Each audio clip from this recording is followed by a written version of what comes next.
आज की सुबह मेरी ट्रेन में ही होती है, जैसा कि कल रात को ही मैंने ट्रेन पकड़ा था अपनी बहन को लाने के लिए। तो उसके बाद आज मैं 10 बजे वहाँ पहुँचूंगी, तो इसी वजह से मैं ट्रेन में ही सुबह हो रही है। और रात को लेट सोने की वजह से और सुबह जल्दी उठने की वजह से मेरा पूरा चेहरा सूज गया है और बहुत ज़्यादा फूला फूला लग रहा है। और मुझे ट्रेन की सफ़र करना इस वजह से भी बहुत ज़्यादा पसंद है क्योंकि इतने अच्छे अच्छे सीन देखने को मिलते हैं और बहुत अच्छा लगता है ट्रेन का सफ़र करना।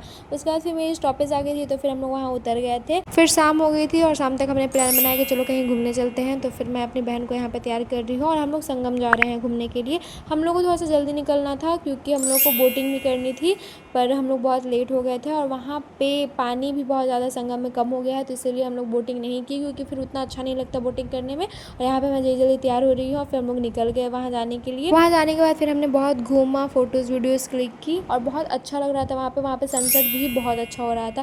फिर हमने ये सब करने के बाद फिर सोचे कि जब हम लोग यहाँ आ ही गए हैं तो क्यों ना हनुमान जी के दर्शन कर लेते हैं। तो फिर हम लोग हनुमान जी के दर्शन करने के लिए भी गए और वहाँ पे दर्शन करके बहुत ज़्यादा अच्छा लगा। सोचे कि चलो एक और घाट घूम लेते हैं क्योंकि वहाँ पे गंगा आरती होती है। पता नहीं क्यों वहाँ पे गंगा आरती नहीं हो रही थी और हमें ऐसे ही वापस आना पड़ा। फिर रास्ते में आते वक्त हमने सोचा कि चलो अब कुछ खा लेते हैं, तो गुपचुप वगैरह हम लोग खा लिए। फिर जूडियो हम लोग चले गए थे कुछ ऐसे एक्सप्लोर करने। जूडियो ये सब घूम करके फिर हम लोग वहाँ पे कुछ खाने पीने चले गए। फिर हमने बिरयानी खाया, बिरयानी खाने के बाद फिर आइसक्रीम खाया डिज़र्ट में और फिर उसका राइस सब्जियाँ लेकर के घर वापस आ गए।